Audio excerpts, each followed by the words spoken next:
Oitavo ano, vamos ver parte de geometria, começando quadriláteros, tá? Quadriláteros, vem de quatro. São elementos que possuem quatro lados. Láteros associado a lados. Os elementos que possuem quatro lados têm várias definições, tá? Várias classificações. A gente vai vendo aos poucos.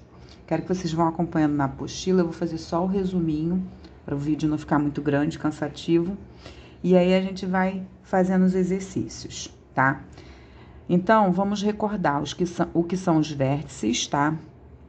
A azão, tudo maiúsculo, A, B, C, D. A, B, C, D são os cantinhos e são tratados como os vértices, esse ponto final aqui, ponto extremo, né? De cada uma das partes.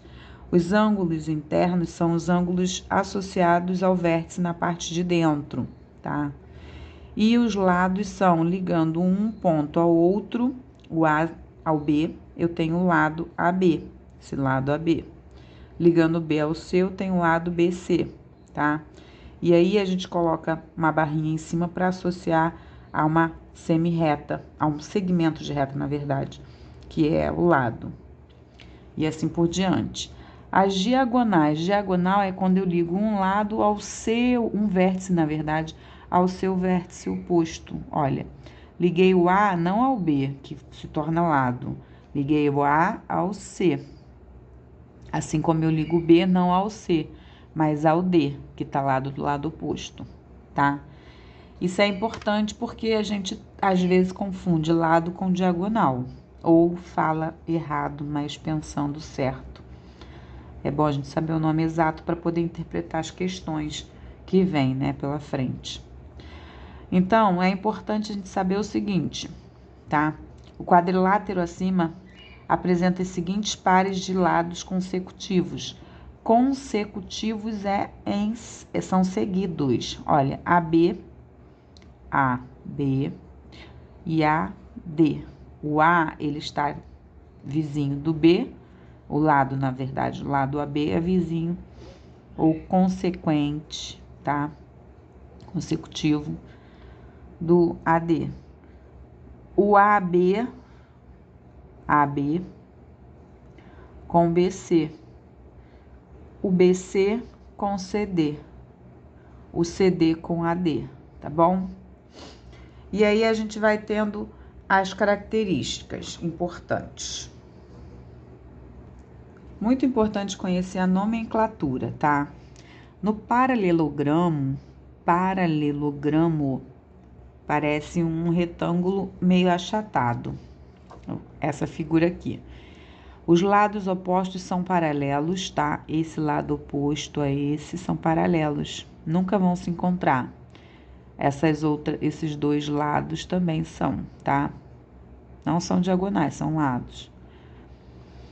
E outra característica, ângulos opostos são congruentes. Esse ângulo aqui se opõe a esse, são congruentes, significa que eles têm a mesma medida. Assim como esse ângulo aqui é oposto a esse, também são congruentes entre si. No losango, a gente tem que os lados opostos são paralelos, esse com esse, tá? E esse com esse.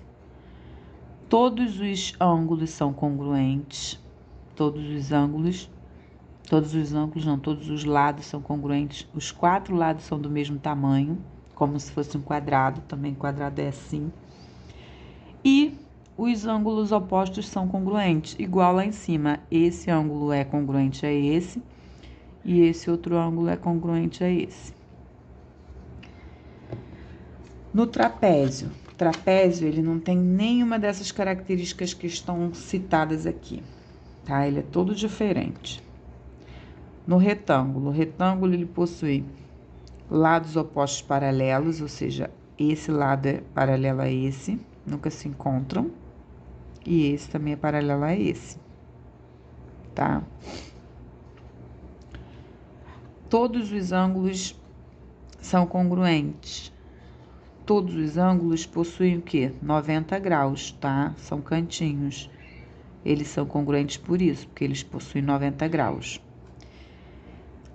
Ângulos opostos são congruentes? Logicamente, se eles todos são congruentes, são em opostos também, de forma opostas também. E as diagonais são congruentes.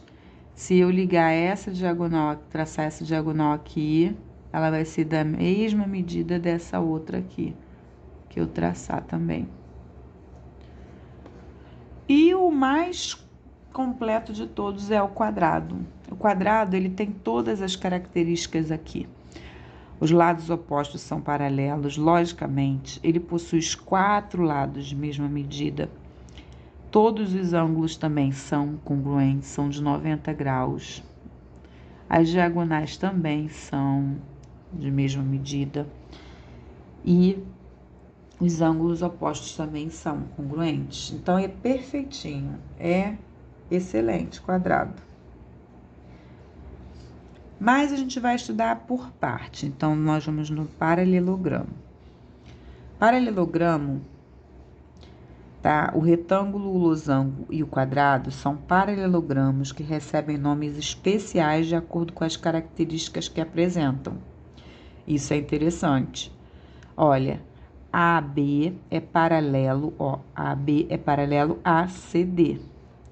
E AD é paralelo a BC. Essas duas informações daqui. Já que estamos no paralelogramo, paramos no paralelogramo por enquanto. Vamos ver essas características aqui, marca num livro de vocês que é muito importante.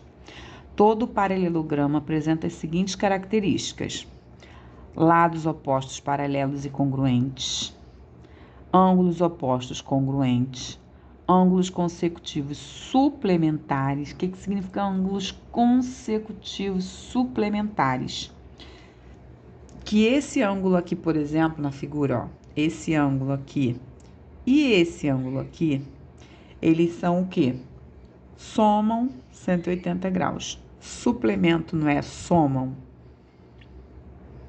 180 graus. Complemento soma 90. Então, se eu pegar esse ângulo e esse ângulo aqui e somar, eles vão ter quanto? 180 graus. Ah, mas eles também são o quê? Opostos, e os ângulos opostos são iguais. Também eu vou utilizar a característica que me for possível na hora que eu estiver resolvendo uma questão. Por isso que é importante conhecer bem. E as diagonais que se interceptam no mesmo... as diagonais que se interceptam nos pontos médios. Ou seja, se eu ligar a diagonal, elas vão se encontrar exatamente no ponto médio da figura, tá? Muito importante isso. Sabendo isso, a gente vai para as atividades, tá? Página 26. O quadrilátero a seguir é um paralelogramo. Determine os valores de x e y e as medidas dos ângulos assinalados. Vamos lá. Eu sei o quê? Eu sei que ângulos consecutivos são suplementares. Então, eles vão somar 180. Vou fazer isso, olha. 3x sobre 2 mais 42 graus mais 5x sobre 3 mais 100 graus é igual a 180 graus. Isso que eu sei. Então, vamos lá. Vou somar esse com esse e vou deixar só representado para fazer um MMC ali, né? Então, 3x sobre 2 mais 5x sobre 3, soma mais 142 graus é igual a 180 graus. Vou passar isso para lá antes de fazer o MMC, tá? 3x sobre 2 mais 5x sobre 3 igual a 180 graus menos 142 graus. Só tô desenvolvendo devagarzinho pra gente ir recordando. Então, isso que não é fração, passei para lá e vou fazer... Não é fração e não tem x, né? Então, olha, 3x sobre 2 mais 5x sobre 3 é igual a quanto dá aqui? Se fosse 180 menos 40, dava 40. Então, vai dar 38 graus. Agora sim eu faço MMC. Olha, entre 2, 3 e 1. Vai dar 6, tá? Então, o novo denominador é 6. Só que ele não precisa aparecer. Por quê? Porque eu tenho uma equação. Então, 6 novo dividido para 2 vai dar 3. Dividido para 3 vai dar 2. Dividido para 1 vai dar 6. 3 vezes 3x vai dar 9x. 2 vezes 5x vai dar 10x. E 6 vezes 38 vai dar quanto? Tem que fazer essa conta aqui. Isso vai dar 228, né? 228 graus. Aqui eu tenho 19x igual a 228 graus. X vai ser igual a 228 graus dividido para 19. X vai ser igual a 12 graus. Achei o x valendo 12 graus. Ah, mas e agora? O que eu faço? Agora eu vou substituir para poder achar o x.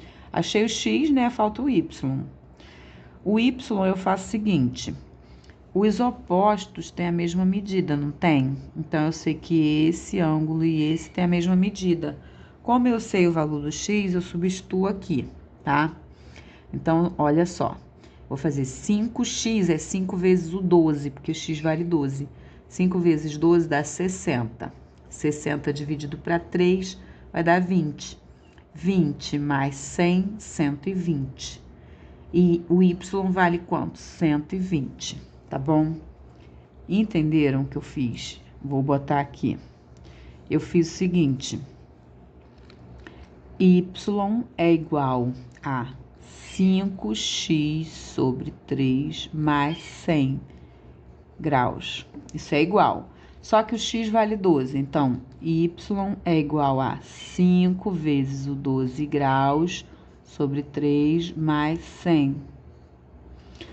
E aí, y é igual, 5 vezes 12 dá 60. 60 graus sobre 3 mais 100. 60 dividido para 3 dá 20. Então, y é igual a 20 mais 100, 120 graus. E achei o valor do y. Já tinha achado o valor do x. Tá bom? A próxima eu vou fazer no outro vídeo para não ficar muito grande esse, tá bom?